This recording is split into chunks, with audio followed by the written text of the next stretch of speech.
Of the myriad of stories to emerge from the commemorations of the outbreak of World War I, perhaps one of the least known concerns the huge role played by narrow gauge railways in the winning of the war.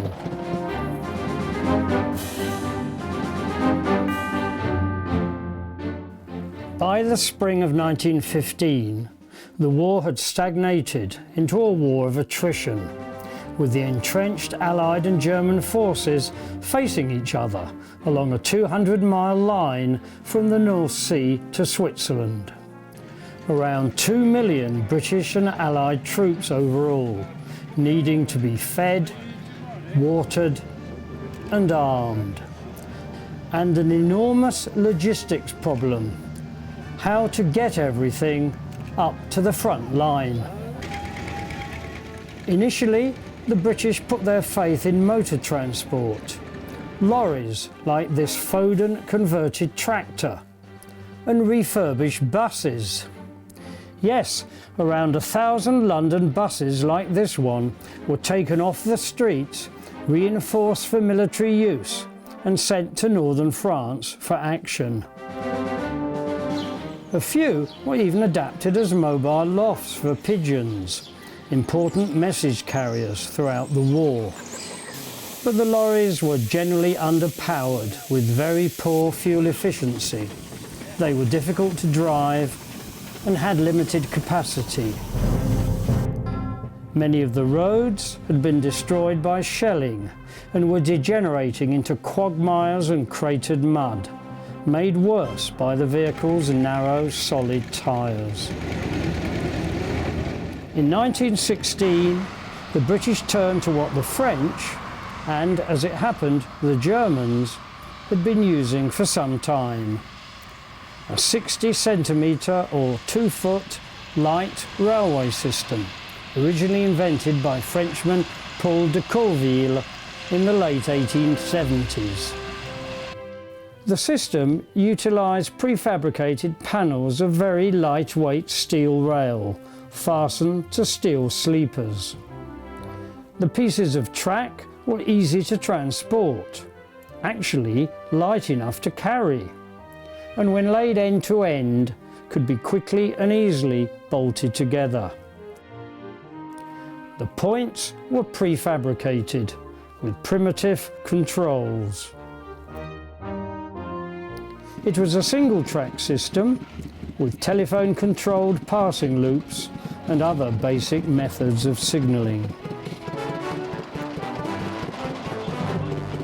But up to 6 or 7 miles could be laid every day, and it could be laid almost anywhere, across uneven surfaces, up slopes, across makeshift trestle bridges, across standard gauge tracks, through bomb site rubble, even through the doorways of partly destroyed buildings.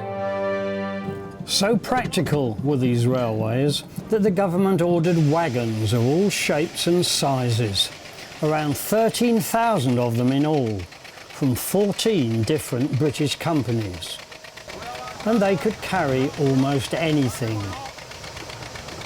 Troops up to the front line,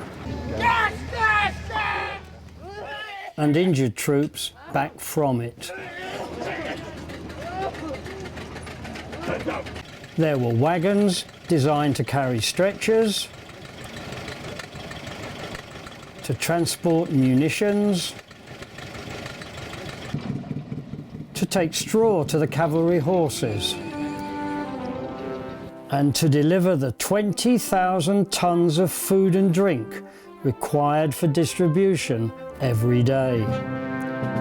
The The wagons needed locomotives. Hundreds of 2-foot gauge steam locos were ordered from British companies such as Kerr Stewart & Co. and Robert Hudson Limited of Leeds.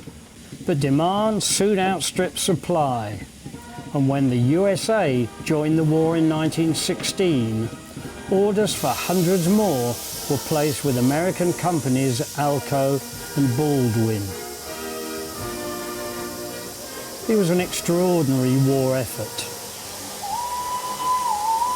Most of the trains ran under the cover of darkness, but steam locos were too noisy and too obvious to be used close to the enemy front line. So in those locations, the Allies used local tracteurs, like this one, built in 1916. Petrol-driven internal combustion engines on wheels. McEwen Pratt and Company of Burton-on-Trent built many of them using a Bagoulet engine, but the exhaust tended to glow in the dark and become conspicuous. These sorts of machines were more successful, produced by the Motor Rail and Tramcar Company of Bedford, using the trade name Simplex. Yet they could be very vulnerable. This loco offered no protection at all to the driver. Others gave some cover, and some were armoured with full protective plating. They were tremendously versatile and could cope with most terrains.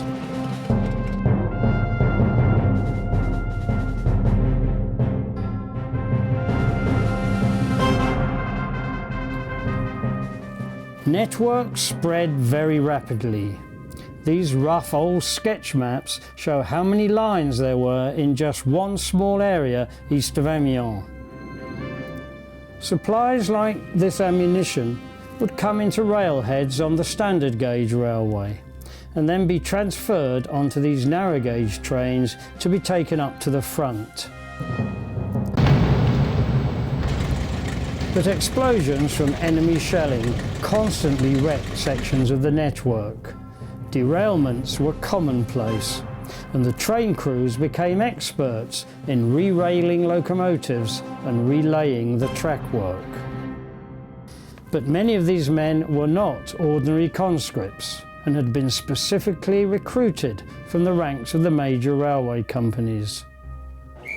Several London termini today commemorate their enormous contribution to the war.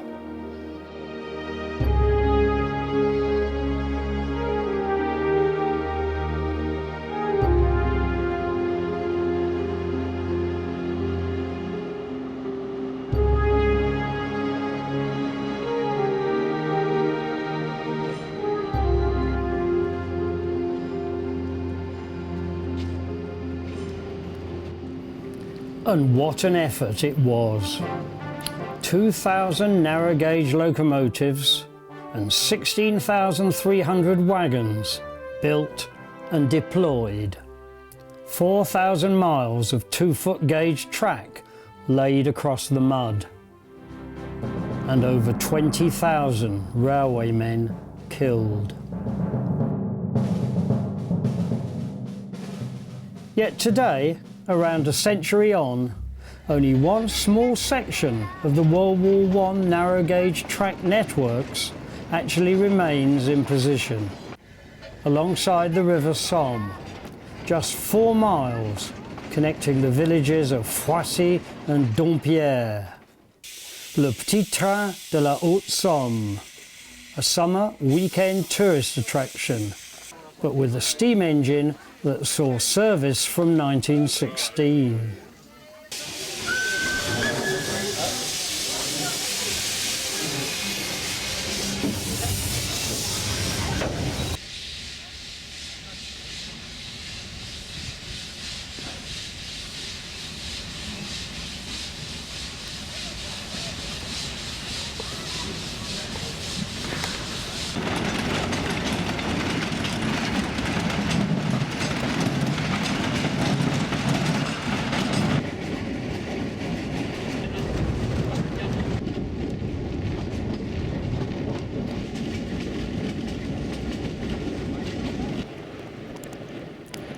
The first stop is the little halt at Capi.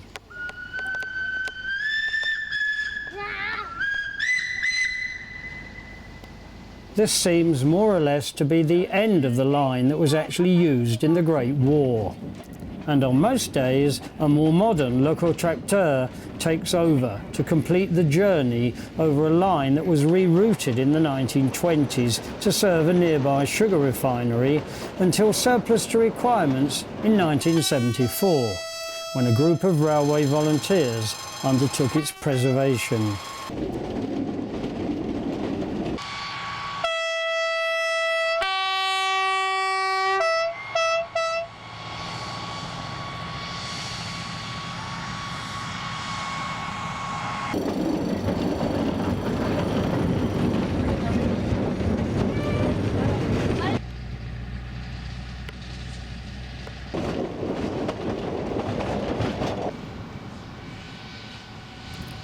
The refinery was there at Dampierre, where today's line terminates in this rather unspectacular loop.